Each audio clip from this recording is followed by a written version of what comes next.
Formula One is about to do something it absolutely hates doing.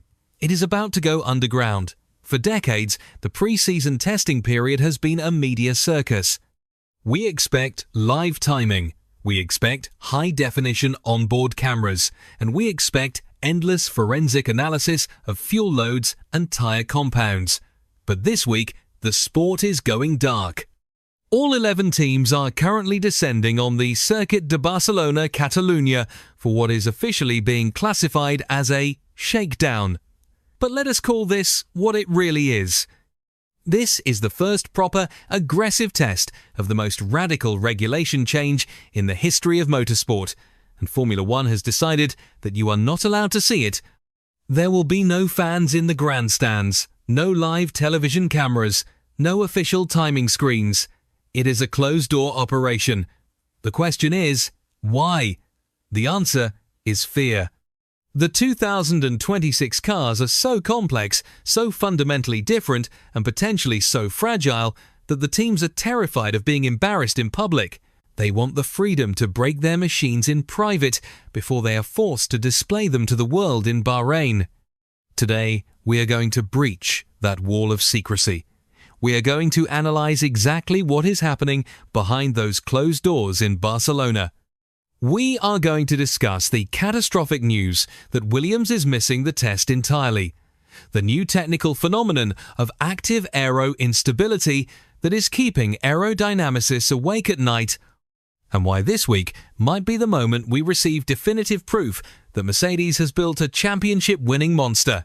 If you believe this is merely a warm-up exercise, you are mistaken. The 2026 season effectively begins right now.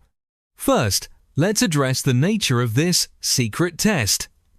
The official line is contractual. Bahrain pays a premium to host the first official test. To circumvent this legal hurdle, F1 has classified the Barcelona event as a collective shakedown. It is a clever piece of semantic gymnastics. A shakedown traditionally implies a filming day 100 kilometers on demonstration tyres. This is not that. This is 5 full days of unrestricted running. Calling this a shakedown is like calling a military invasion a training exercise. But there is a pragmatic reason for the blackout. The teams lobbied for this. The 2026 regulations represent a nightmare of complexity. The power unit is a completely new beast. The electrical power has tripled to 350 kilowatts. The split between combustion and battery is now 50-50. This means the energy management software is incredibly volatile. If the software crashes, the car stops.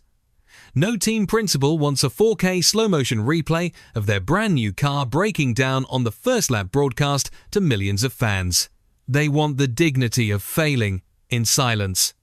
And speaking of failure, we must address the situation at Williams. The team from Grove has dropped a bombshell. They are not in Barcelona.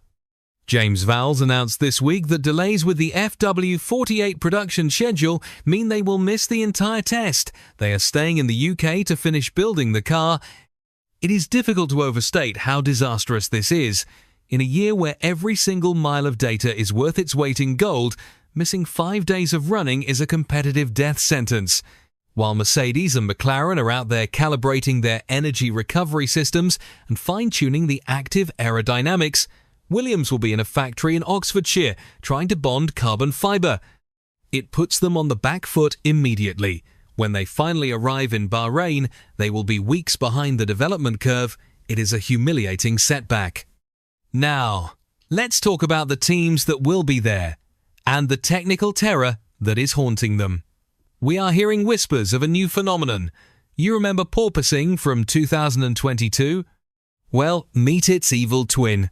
Active aero instability. The 2026 cars possess movable wings. The front and rear wings change angle during the lap to reduce drag on the straights and increase grip in the corners. It is essentially DRS on steroids, active all the time. The danger lies in the transition. When the wing snaps from low drag to high downforce at the end of a straight, the aerodynamic balance of the car shifts massively. If the suspension isn't perfectly tuned to handle that shift, the car becomes unstable. Drivers in the simulator have reported that the car feels unpredictable during that transition phase. If the system glitches, if one side of the wing moves and the other doesn't, you have a car doing 200 miles an hour that suddenly loses grip. Barcelona is the perfect place to test this. We are going to find out very quickly if these systems are robust or if we are in for a season of scary accidents. This brings us to the hierarchy. Who is going to be fast? All eyes are on Mercedes. We have discussed their compression ratio innovation in previous analyses, the rumor that they have found a way to use thermal expansion to boost horsepower. If that rumor is true, Barcelona is where we will see the proof. Even without live timing screens, the GPS data does not lie. Rival teams will be tracking each other. If the Mercedes W17 is consistently 5 km per hour faster at the end of the straight than the Ferrari or the Red Bull, the panic in the paddock will be instant. Toto Wolff is playing it cool. He calls himself a notorious pessimist. But look at his customers. James Vowles at Williams, Zak Brown at McLaren, and Flavio Briatore at Alpine. They are all projecting an unusual amount of confidence. You do not get 3 different customer teams sounding that assured unless the engine data they have seen is exceptional. Red Bull, on the other hand, is the great mystery. They are running their own engine for the first time, the Red Bull Ford powertrain. This is a massive industrial risk. Building a Formula One engine from scratch usually takes a manufacturer 10 years. Red Bull has attempted to do it in 4. If that Ford engine is reliable, it is a miracle. If it's fast, it's a masterpiece. But if we see the Red Bull stopping on track every 10 laps in Barcelona, if we see Max Verstappen getting out of the car and shaking his head, then we know the dynasty is in trouble. We also have to keep a close watch on Alpine. This is the first time we will see the A526 running with a Mercedes engine. Remember, they shut down their own engine factory for this. They fired hundreds of French staff to buy German engines. It was a brutal decision. But if Pierre Gasly goes out in Barcelona and the car is fast, if it's reliable, then they look like geniuses who sacrificed pride for performance. The stakes for Alpine are incredibly high. So, what should we expect from this week? Expect silence from the official channels and noise from the rumor mill. Expect to hear reports of cars breaking down. The 50-50 electrical split is hard to manage. Batteries will overheat. Software will glitch. This is a test of survival as much as speed. The team that completes the most mileage will learn the most. The team that spends 3 days in the garage fixing a hydraulic leak will start the season blind. The 2026 season is going to be defined by who learns the fastest.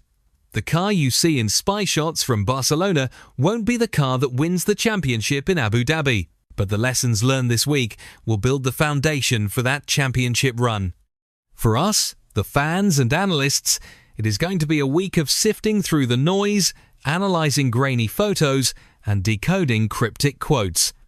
It feels evocative of an older era of Formula One, before the internet demystified every aspect of the sport. It adds to the tension. We won't know the absolute truth until the lights go out in Bahrain. Until then, it is all smoke and mirrors. I am interested to know your perspective on this blackout approach. Do you believe hiding the cars is a necessary evil to protect the team's intellectual property during such a volatile period? Or is it a disservice to the fans who want to see the new era born? Furthermore, given the rumors surrounding Mercedes and the silence from Red Bull, where does your confidence lie? Is the era of the silver arrows returning, or is the complexity of these regulations simply too high for anyone to dominate immediately? We will be dissecting the leaked data and the whisper networks throughout the week. If you value this level of detailed analysis over the standard press release recycling, you know where to find us. The 2026 era begins now. Let us see who survives the week.